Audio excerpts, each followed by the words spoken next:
How should we handle it if your buyer or your seller get angry at you? How do you diffuse that situation, and how do you talk out of that? Yeah, that's an interesting one. And this is really where you are going to really like extra calm down completely. And I think this is hard for high D personalities because you want to get into the conversation and challenge them as well. But this is where you're really going to calm down and say, it's understandable how you feel, Mr. Seller.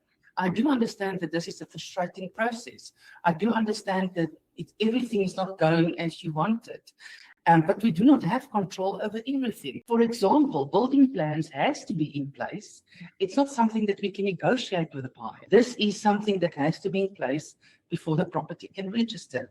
And it's not even that the buyer wants it, the bank is wanting it. So that's because a seller can get angry about that, but they've never asked for building plans before. And yeah, so here's really where you're really gonna have to breathe, calm down, even if you have to put like your hand for a moment just here to just like, ladies, calm down those emotions completely. It's not about you. Men, keep that anger, please lower it.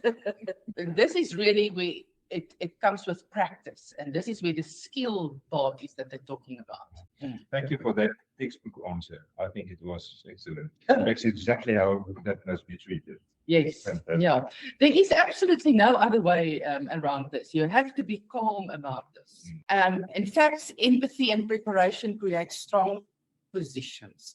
If you are putting yourself rather in their footsteps than sympathizing with them and getting emotions in the way, remember, the goal is agreement, not argument. Yeah. And in that, you protect relationships. Yes.